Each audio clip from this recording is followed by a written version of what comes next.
अस्सलामुअलैकुम। मोहम्मद अज़हर सिद्दीक अपने programme political diaries के साथ हाजिर खिदमत है। 22 जनवरी 2022 रोज हफ्ता सुबह 7 बजे आप ये प्रोग्राम देख रहे होंगे। मेरे साथ जानी पहचानी शख्सियत डॉक्टर शाहिद कुरैशी साहब मौजूद है। बड़ा अहम इशू है और इस पे गुफ्तगू इसलिए जरूरी है कि यहाँ आर्टिकल 19 राइट टू इंफॉर्मेशन या फ्रीडम ऑफ प्रेस, उसके कॉन्टेक्स्ट में बैकग्राउंड पे वो सारा चल रहा है और मौजूदा सिनेरियोज में जो चीजें जितनी तेजी से आगे बढ़ रही हैं उस पर हमने गुफ्तगू करनी है। सबसे पहले आर्टिकल 19 में बार बार पढ़ता हूँ, जरूरत नहीं है, लेकिन आपको अब बताना है कि रिसेंटली आपने देखा कि मिसाल के तौर पर कोई वीडियो लीक हुई वो नवाज शरीफ खानदान के हवाले से, किस तरह मीडिया को अब वो चलाते रहे अपनी मर्जी के, और आपने फिर पीछे गुफ्तगू भी कहीं सुन रही। यानी कमरान शाह ने जो गुफ्तगू की वो डंडा का लफ्ज इस्तेमाल किया। शहबाज गिल अगर बैठा हुआ था उनके साथ अपना मालिक के साथ, तो अजीब यानी अजीब सा एक कयास सा है। लोग इस तरह भी कैफियत में मुब्तला है कि स्पोर्ट्समैन स्पिरिट का वो मुजाहरा करते हैं और उसके साथ ही ग्राउंड में वो उतरते हैं। हालांकि 5 दिन पहले उनकी स्पोर्ट्समैन स्पिरिट ये थी कि जब डंडा नहीं गया हुआ था इत्तेहादियों को, तो उस वक्त जो है वो ज्वाइंट सेशन को जो है वो चेंज करना पड़ा। और अब क्योंकि मुबैना तौर पे डंडा जा चुका इत्तेहादियों को, तो उसके बाद जो है वो अब इत्तेहादी जो है वो भी कह रहे हैं हमें कोई मसला ही नहीं है, जिनको 4-5 दिन पहले मसला था। चले ये होगी, ये फूड इन्फेक्शन पे होगी बात। आप इकोनॉमिस्ट है मालिक साहब, आप एक जर्नलिस्ट। नहीं, आप इकोनॉमिस्ट हैं, आप इकोनॉमिस्ट हैं। मैंने बिजनेस में पीएचडी की हुई है भाई। आपने किस चीज में कौन सी यूनिवर्सिटी से? मैंने यूनिवर्सिटी ऑफ मलाया से पीएचडी की, जिसका अपना कंट्रोवर्शियल स्टेटस के वो यूनिवर्सिटी के है कि नहीं है, उसमें बड़ा बहस चली थी। आप ये ना करें, जाती बहस हो जाएगी। आज के बाद जर्नलिज्म छोड़ देना चाहिए। जाती बहस हो जाएगी, जाती बहस। गिल साहब, जाती बहस हो जाएगी। Let's keep personalities out. इसका जवाब दूंगा। You are being unfair. मेरे क्रेडेंशियल की बात की, एक सेकंड गिल साहब मेरी दो। यूनिवर्सिटी ऑफ मलाया से महातीर मोहम्मद पढ़ा हुआ है, वो उनकी कायदे आजम यूनिवर्सिटी है, सरकारी सबसे बड़ी यूनिवर्सिटी है। आपको ये नहीं पता? आपको आज के बाद जर्नलिज्म नहीं करना चाहिए। आप नॉनसेंस स्टेटमेंट दे रहे हैं कि मुल्क की सबसे बड़ी सरकारी यूनिवर्सिटी को कह रहे हैं उसकी अगर आप नॉनसेंस स्टेटमेंट की बात करेंगे, I think you are acting as a nonsense person. आप तो बिल्कुल ही फारेंगे। आप बिल्कुल फारेंगे नहीं आती है आपको। बैठ के बताइए, आप मुझे समझ आई है जुबान। आप मुझे प्लीज ये जुबान क्यों इंटरप्ट करते हैं? प्लीज जुबान भाई आपको पता भी है आप क्या कह रहे हैं? प्लीज जुबान आपको पता भी है, मुझे पता है। मैं बदतमीजी, अब आप वापस नहीं अपनी स्टेटमेंट की यूनिवर्सिटी ऑफ मैं बदतमीजी साबित करें मुझे। मैं बदतमीजी या बदतमीजी में बिलीव नहीं करता। You are being rude. ओ भाई मैं इंटरेस्टेड ही नहीं हूं आपसे बदतमीजी करने में। You are being rude sir ji. मालिक साहब मैं आपसे नहीं, मैंने आपसे अगर मेरी बात पे एतराज, कल को मुझे कहेंगे आप मेरी बात पे आपको एतराज है ना, आप मुझे भाई मेरी बात पे एतराज है, आप इतनी नॉनसेंस बात करेंगे, मैं क्या जवाब? Look at your language. ओ यार नॉनसेंस कोई ऐसी बुरी बात नहीं, बिल्कुल है। क्या है उसकी? डिक्शनरी निकाले आप try saying that to your any senior person कि जी आप नॉनसेंस। आप मेरे सीनियर थोड़ी हैं, हम एक बराबर बैठे हैं। मैं लफ्ज बता रहा हूं आपको। अगर आपको लफ्ज की कदर नहीं है, आप मेरे क्रेडेंशियल्स को कह रहे हैं कि आपने वहां से पीएचडी की जो यूनिवर्सिटी नहीं है। इससे बड़ी नॉनसेंस और बदतमीजी की बात मैंने कहा कंट्रोवर्शियल। दोबारा चलाइए। कंट्रोवर्शियल तो आप है। आपने पीटीवी में नौकरी की थी कि नहीं की थी शरीफों की? आपने पंजाब में शहबाज शरीफ के मीडिया मैनेजर आप थे कि नहीं? मैं नहीं था। आप बिल्कुल थे। और अगर उसी ऑफिस में बैठते थे जिसमें अगर मैंने पीटीवी, अच्छा कंट्रोवर्शियल तो let's have on personal television. अगर मैंने टेलीविजन में नौकरी किया वो स्टेट की नौकरी थी। मैंने आपकी तरह आगे किसी की नौकरी नहीं की। ना मैंने स्टेट की नौकरी की थी। अब इन सारे मामला को कुछ चीजें मैं आपके सामने वो चला दूंगा उतना दूर आप समझने के लिए कि ये इशू क्या है। ये इशू में बेस इसलिए बता रहा हूं, आपने इस्लामाबाद हाईकोर्ट में राना शमीम वाला भी मामला देख लिया, तो एक बात जो वाज़ेह तौर पर समझ आई कि आर्टिकल 19 की यहाँ एनफोर्समेंट नहीं है और इसको जो रेगुलेट करने वाली बॉडी है पैमरा की कोताहियां मैं फिर किसी वक्त बताऊंगा आपको कि पैमरा का हाल क्या है। पैमरा अपने ऑर्डर्स का नफाज कर सकती या नहीं कर सकती। अभी चलते हैं डॉक्टर शाहिद कुरैशी साहब की तरफ, वो हमें समझाएंगे कि क्या पाकिस्तान के अंदर पैमरा अपनी आईनी और कानूनी जिम्मेदारियां पूरी कर रहा है, नंबर 1, और क्या चैनल्स इंटरनेशनल स्टैंडर्ड के मुताबिक काम कर रहे हैं और इनको बेहतर कैसे किया जा सकता है। चलते हैं डॉक्टर शाहिद कुरैशी साहब। जी डॉक्टर साहब।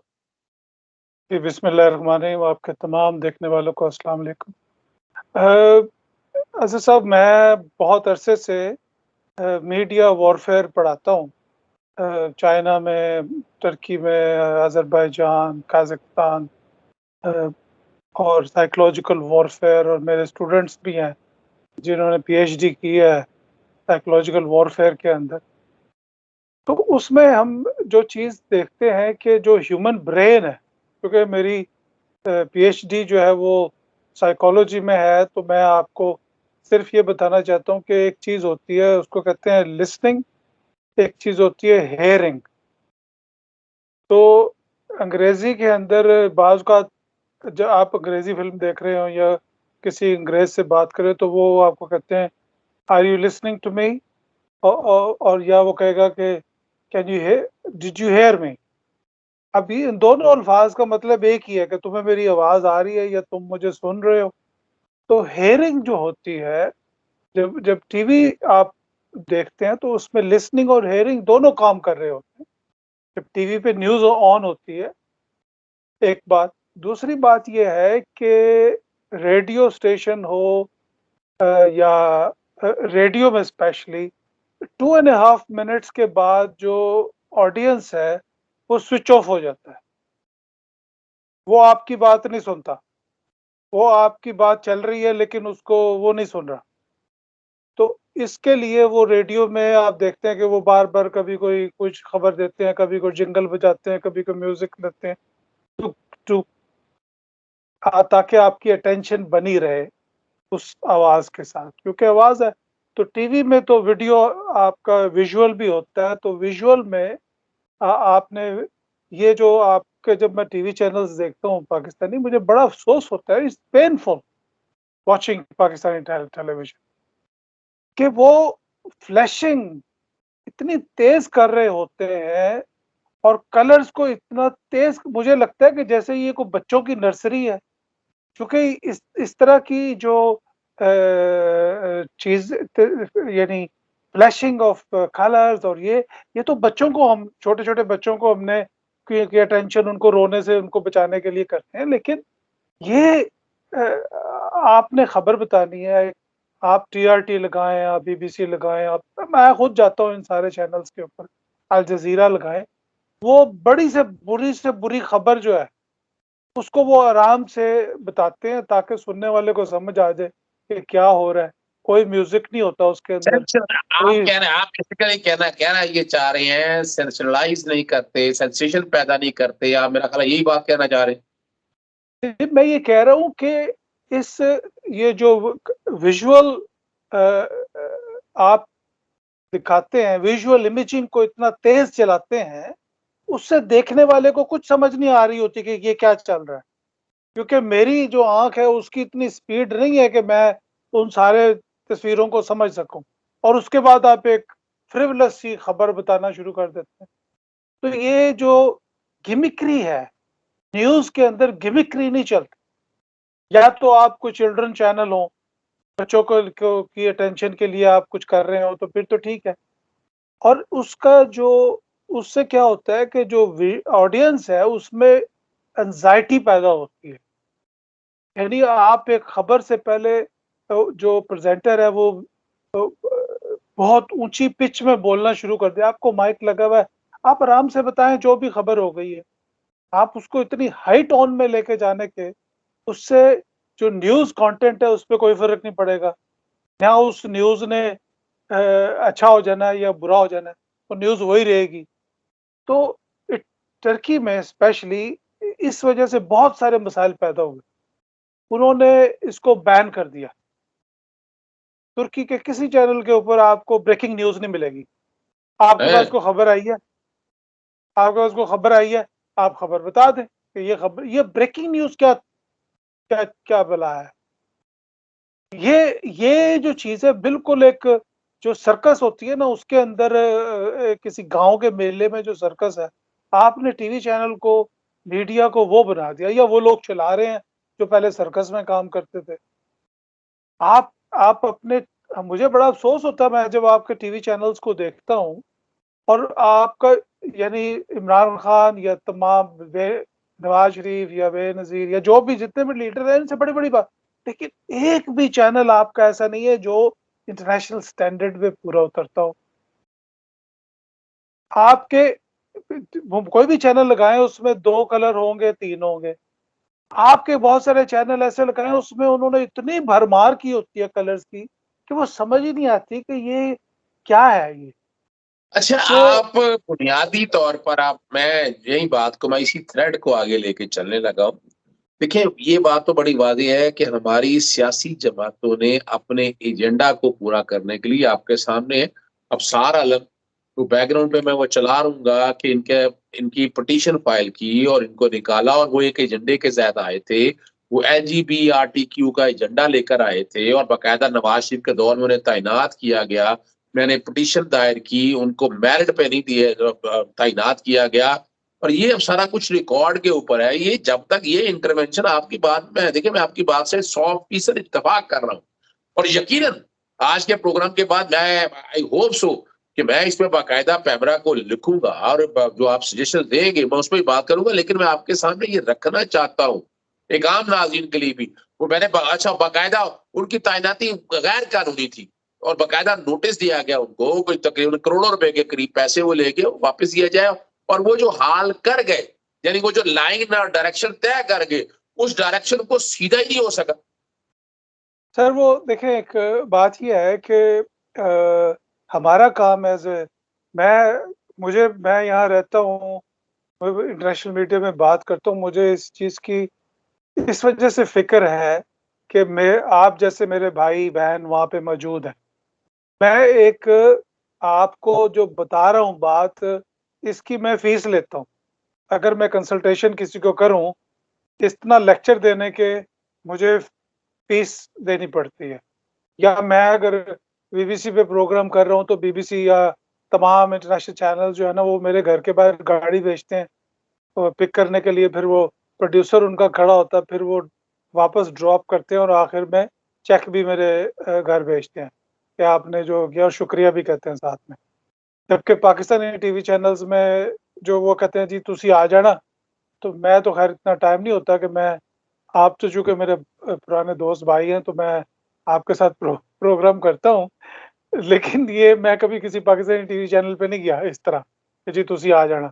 अच्छा, दूसरी बात ये है कि जो रिपोर्टर्स हैं, जो मीडिया के लोग आ गए हैं, उनकी कोई ट्रेनिंग नहीं है। अभी जैसे कल एक बड़ा दर्दनाक वाक़या लाहौर में, मेरे शहर में एक धमाका हुआ जिसमें कुछ मौत हुई, एक बच्चा भी अपनी जान से गया। और मैं नोट कर रहा था, एक शायद नियो टेलीविज़न था या 92 चैनल था, तो उनका रिपोर्टर जो है वो इमरजेंसी की वार्ड में हॉस्पिटल के बेड पे पहुंचा हुआ था। How dare you, this man is traumatized. वो एक बंदा अपनी जिंदगी बचा के, वो भी कुछ घंटे पहले वो ट्रॉमा में है, और तुम इतने बड़े बेवकूफ हो कि तुम हॉस्पिटल, तुम्हें उस मरीज की रिस्पेक्ट, उसका कोई कोई होती है ना, एक डेटा प्रोटेक्शन होती है, एक मरीज की इज्जत होती है, और तुम इमरजेंसी के अंदर घुस गए और तुम बेड पे चढ़ जाके उसके सामने माइक करके पूछ रहे हो कि भाई क्या हुआ है। वो तो विटनेस है ऑफ ए क्राइम, और तुम इतने बेवकूफ हो कि तुम्हें इतनी तमीज नहीं किसी ने सिखाई कि हॉस्पिटल जो होते हैं they are private places. Hospital के अंदर आप इस तरह मरीज को अप्रोच नहीं कर सकते बगैर डॉक्टर की इजाजत के। हमारे यहाँ बर्तानिया में प्राइम मिनिस्टर बोरिस जॉनसन को डॉक्टर ने वार्ड से निकाल दिया था। सॉरी, ये डेविड कैमरन जो थे हमारे प्राइम मिनिस्टर, ये यहाँ पे बर्तानिया के अंदर, वो एक वार्ड में गए और वो कंसल्टेंट जो था उसने उसको निकाल दिया वहां से। He was sitting prime minister. उसने कहा तू क्या कर रहा है इधर, what are you doing in my ward. लेकिन हमारे यहाँ तो पता है, यहाँ कोई भी जाए, सदर जाए, इवन एक वजीर चला जाए, एक एमएनए चला जाए, एमपी है, उनके लिए तो प्रोटोकॉल होता है, फूल आते हैं, गुलदस्ते हैं, सारा स्टाफ मरीजों को छोड़ के वहां अपनी जगह पे, प्रोटोकॉल अपनी जगह पे है, लेकिन एक इन्फेक्शन कंट्रोल होता है। एक मरीज जो है, अभी रिसेंट ताजा धमाका हुआ है, आप धमाके की कवरेज ऐसे कर रहे हैं जैसे आप क्रिकेट मैच बता रहे हैं। मैं यहाँ पे पुलिस के साथ भी काम करता हूँ। यहाँ पे हमारे घर के करीब एक मर्डर हो गया, तो मैंने पुलिस वाले से ऐसे ही पूछ लिया, मैंने कहा व्हाट्स गोइंग ऑन ऑफिसर? तो उसने कहा कि मैं उसको कार्ड दिखाया, तो उसने कहा यू नो द ड्रिल। इसका मतलब है प्लेन इंग्लिश में कि तुझे पता है कि अगर तुझे पता करना तो तू प्रेस ऑफिस को फोन कर और वहां वो तुझे बताएंगे कि क्या हुआ यहाँ पे। तो जो जो जो पुलिस का जो प्रेस ऑफिस है वो आपको बताता है कि जी फलां जगह पे एक वाकया पेश है, और एक मेल जो था, वो नाम भी नहीं बताते, एक मेल जो है वो 15-40 whatever as he is killed और केस इज अंडर इन्वेस्टिगेशन, 2 लाइनों की प्रेस रिलीज है। अब मेरे एक दोस्त ने मुझे अभी 1-1.5 साल पहले मुझे फोन किया, उसने कहा कि मेरे घर के करीब से एक जगह कंस्ट्रक्शन हो रही है, तो वहां से ना बम मिला है जो कि सेकेंड वर्ल्ड वॉर में एक्सप्लोड नहीं हुआ था। तो यहाँ पे बेशुमार दफा ऐसे होता है, जब कभी कंस्ट्रक्शन हो रही हो तो वहां पे जब वो खुदाई कर रहे होते हैं तो उसमें उसको डिफ्यूज करना पड़ता है, बम डिस्पोजल वालों को बुलाना पड़ता है। तो मुझे कहने लगा कि अगर तूने खबर लगानी है, मैंने कहा मैं खबर लगा दूंगा, तेरा सारा वो एरिया बंद हो जाएगा। Action, we will wait for the police to inform.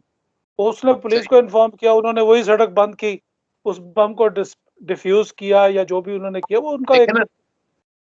आप अगर शॉर्ट में कहूं तो आप दो बातें तो मैं समझ पाया हूं as a student of law कि हमारा है ये रेगुलेटरी इदारे तो है, लेकिन रेगुलेटरी कैप्चर है गालबन इनके ऊपर। ये या कानून में सुकम है या रूल या रेगुलेशन के अंदर सुकम है। बड़े सख्त कानून बताया जनाब लाइसेंस कैंसिल हो जाएगा, वो हमने देखा है कि थोड़ी देर चलता है या कोर्टों से स्टे आ जाता है, और ये मामला अभी तक कई मंतकी अंजाम तक नहीं मैंने जाते देखे। मैं स्पेसिफिकली डॉक्टर साहब इसलिए कह रहा हूँ, 3 चीजों तो आपने बड़ी वाजे कह दी। एक तो आपने बड़ी क्लैरिटी के साथ ब्रेकिंग न्यूज, म्यूजिक, अगर कोई ऐसे हालात आ रहे हैं ब्लास्ट वगैरह के बारे से, there should be a code of conduct, क्या बात कर रही है, मरीज के ऊपर जाकर नहीं बैठना, ये सारी। लेकिन मैं तस्वीर का जो दूसरा रुख आपके सामने रख रहा हूँ, आपने मुझे बरतानवी और बैन अवी कवानीन की नजर में ये बताना है। मैं मिसाल के तौर पर यहाँ कोई झूठी खबर दे दी है, मिसाल के तौर पर नेशनल क्राइम एजेंसी के हवाले से शहबाज शरीफ का केस के कॉन्टेक्स्ट में 3 एंकरों ने दे दी, उनके अगेंस्ट या पैमरा में काउंसिल ऑफ कंप्लेंट पे गया, ये अक्टूबर की बातें हैं। वो आए, उन्होंने कहा ये हमने उधर से चला ली, इधर से चला ली, तीनों के खिलाफ मैंने कहा ये जुर्माना ना करें, वार्निंग कर दें, झूठी खबर चलाई है चला दे। आप इमेजिन कर ले डॉक्टर साहब, नवंबर के ऑर्डर आए हुए हैं और आज हम जनवरी के अंदर मौजूद है। मैं देखिए, मैं आपके माइंड के साथ में चलना चाहता हूँ कि इस वक्त हालत है, या तो लग रहा है कि यहाँ या तो नए कवानीन यहाँ बनाए जाएं, यानी जैसे पीडीएमए का कहा गया था, और दूसरा लाइबल या सिलेंडर के हवाले से या डेफोमेशन के हवाले से वो कवानीन भी यहाँ नरम है। तो इन सब को क्या रिवैम्प करना पड़ेगा? देखिए सर, ये जो मैंने आपसे बात की है ना, मैं कभी भी आपके लोकल इश्यूज पे इंटरफेयर नहीं करता, उस पर बात नहीं करता।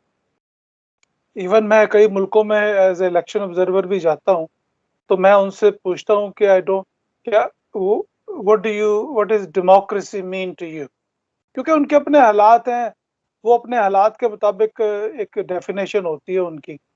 तो मैं कभी उसको बरतानिया के साथ कंपेयर नहीं करता, लेकिन आपके जो बड़े बड़े पॉलिटिशियन है वो हर मिनट बाद उड़ के लंदन, हर मिनट बाद बरतानवी जमहूरियत, हर मिनट बाद अमेरिका। तो भाई तुम अपनी औकात में रहो, तुम पहले उन जैसे बन के दिखाओ। और ये जो आज का इशू है वो भी मैंने सिर्फ इस वजह से रेज किया है क्योंकि ये एक पब्लिक सेफ्टी का इशू है। लोगों के अंदर हिजान पैदा हो रहा है, लोगों को आप बिला वजह एंक्शियस कर रहे हैं। एक धमाका हुआ, एक इंसिडेंट हुआ, वेरी ब्लड सैड, प्रेशर बढ़ा वेरी रहे हैं, सैड। ब्लड प्रेशर बढ़ा रहे हैं, पूरी पाकिस्तान में लोग परेशान के मेरा कोई हमसाया या मेरे खानदान में से हो। आप you are right ji, absolutely correct. Very sad, एक धमाका हो गया, किसी जगह पे कोई बस का एक्सीडेंट हो गया, आपने खबर दे दी, आप खबर को खबर की तरह चलाएं, उस पे आप म्यूजिक डालने की, उसको सेंसेशनलाइज करने की क्या जरूरत है? और एक चीज को 5-5 दफा रिपीट करने की क्या जरूरत है? डू यू थिंक कि पाकिस्तान के लोगों को कोई लर्निंग डिफिकल्टीज है, कोई बेवकूफ है, कोई पागल हैं लोग? आपने एक बताया कि जी फलां साहब ने फलां साहब से मुलाकात की। आप ये मैं बता रहा हूँ कि अगर कभी खुदा ना खास्ता कोई ब्रेकिंग न्यूज आ जाए इनके पास, तो ये एक लाइन को 37 दफा रिपीट करते हैं। आपका काम है कि ये ब्रेकिंग न्यूज बंद होनी चाहिए। इसकी ये ब्रेकिंग न्यूज क्या चीज होती है भाई? आपके पास न्यूज तो हमेशा ही आपके पास एक फ्रेश न्यूज आई है। को न्यूज को घर में कुकिंग तो नहीं करता ना। न्यूज तो सारी की सारी ही एक उसका एक पैटर्न होता है, एक चीज। आपको अभी तक ये नहीं समझ आई कि न्यूज में और एक जनरल स्टोरी में क्या फर्क है? एक हादसा एक्सीडेंट हो गया, आप उसको उसकी तरह बताएं कि जी फलां जगह पे ऐसे हो गया। अब वो पुलिस देख रही है, हॉस्पिटल जा रहे लोग, आप उसमें करोड़ों लोगों को एंजाइटी में क्यों मुब्तला कर रहे हैं? इसी वजह से तुर्की में इसको बैन कर दिया गया। बरतानिया में तो आपने सुना ही नहीं होगा, वो तो बीबीसी पे, ये चैनल पे कभी ब्रेकिंग न्यूज नहीं होती। तो मैं तो आपको पब्लिक सेफ्टी के, पब्लिक हेल्थ के इशू के लिए मैं रिक्वेस्ट कर रहा हूँ टीवी चैनल से कि भाई अभी आप एक चीज और है कि जैसे यहाँ बरतानिया में अगर आपने मेडिकल स्टोर खोलना हो तो उसके लिए लाजमी है कि फार्मासिस्ट हो वो बंदा, ठीक है जी। आपने टीवी चैनल्स के लाइसेंस उन लोगों को दे दिया, कोई सब्जी वाला है, कोई बेकरी वाला है, कोई आलू बेचता रहा है, कोई चला रहा है, कोई चला रहा है, कोई सियासतदान है। तो उसमें जिसको आपने लाइसेंस इशू किया है वो बंदा इतना क्वालिफाइड, आप उसकी जो क्वालिफिकेशन है ऐसी होनी, क्योंकि this is an expert placement your expert license your issue. अब आप मुझे एलएमजी का लाइट मशीन गन का लाइसेंस तो नहीं देंगे ना, ये तो एक ममनुआ बोर में आता है। अगर मैं मिलिट्री पर्सनल हूं तो मुझे पता है एलएमजी कैसे चलाते हैं, लेकिन एक आम आदमी को तो जरूरत नहीं है एलएमजी रखने की घर में या एंटी एयरक्राफ्ट रखने की। तो इसी तरह आपने अगर एक लोगों को लाइसेंस इशू किया है, अब ये जो बात आपसे मैंने की, ये मैंने फवाद चौधरी को भी मैसेज किया था, उनसे एक राब्ता आपको भी शायद मैंने भेजा था, बिकॉज मैं ये समझता हूँ कि पब्लिक हेल्थ, पब्लिक सेफ्टी के लिए ये बड़ा जरूरी है कि आप ये म्यूजिक बजाना तो बंद करें ना। आप ये जो अननेसेसरी फ्लैशिंग करते हैं, आप लोग खबर को खबर की तरह चलाएं। आप बाकी चैनल लगाएं, एकदम काम हो जाता है, काम माहौल हो जाता है, कमरे घर का माहौल काम डाउन हो जाता है। डॉक्टर साहब यहाँ तो लगी है भेड़ चाल कि पहले मैं खबर दूं, पहले मैं बाजी ले जाऊं, रेटिंग की दुनिया या अजीबोगरीब। और आप इसको कंट्रोल भी नहीं कर सके, कोई मैकेनिज्म नहीं बना सके, कोई रेगुलेटरी रजीम नहीं ला सके हैं। तो आप यहाँ क्या तजवीज करेंगे कि इसमें क्या किया जाए? यानी मैं डेफिनेटली जो आपने तजावीज दी है, मैं I shall try at my left at my best. जो ब्रेकिंग न्यूज होती है ना, मैं कई दफा अगर बीबीसी पे बैठा हूँ या अल जजीरा पे या प्रेस टीवी पे, तो वो एकदम कोई खबर आई है तो वो जो प्रेजेंटर होता है वो उसको पढ़ देता है कि जी there is a news coming up from the Reuters news agency या एएफपी ये कह रही है, और ये अभी इसे डेवलपिंग स्टोरी, बात खत्म हो गई कि स्टोरी डेवलप हो रही है, अभी मजीद इंफॉर्मेशन आएगी वो भी हम आपको बता दें। सही, I got it, I got it. आप हिजान ना पैदा करें पाकिस्तान के अंदर, लोग पहले ही परेशान है। आप झूठ बोल के आप झूठी खबरें देते हैं। आपने ये जो राना शमीम का जो केस है उसको इन्होंने इतना खींच दिया उसको, मेरे पास हर हफ्ते में या आज का 2 दफा नेशनल आर्काइव यहाँ का एक अदारा है बरतानिया का, वहां से मुझे ईमेल आती है। जब भी वो कोई सरकारी डॉक्यूमेंट को, सरकारी फाइल को डीक्लासिफाई करते हैं तो वो हमें ईमेल भेजते हैं कि जी आज फलाना जो फाइल है वो डीक्लासिफाई हुई। अब अगर हमने जाना हो तो हम या क्यू गार्डन के पास वो जगह है नेशनल आर्काइव, जा सकते हैं आप, वो आपको फाइल दिखा देंगे। उसमें जो बड़ी दिलचस्प चीजें होती हैं कि जी हमारा एजेंट फलां जगह पे गया हुआ था और यूं हुआ। अब वो हर फाइल के ऊपर लिखा होता है कि ये 30 साल बाद डिक्लासिफाई होगी, उस पर डेट लिखी होती है।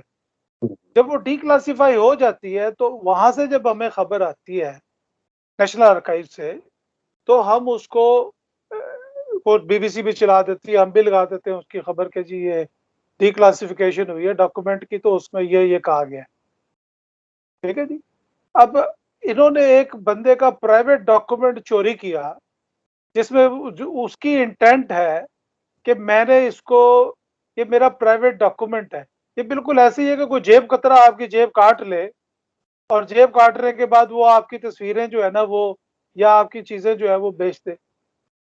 यहाँ पे एक वाकया ऐसा पेश आया मैनचेस्टर में, बड़ा वेरी क्विकली मैं बताता हूँ कि एक घर में चोरी हो गई। तो वो जो वीसीआर उसने चोरी किया, उस वीसीआर को चोरी करने के बाद उसमें कोई एक वीडियो थी जो कि नाजेबा वीडियो थी, जो उन्होंने खुद बनाई हुई थी। उसने उनको ब्लैकमेल करना शुरू किया।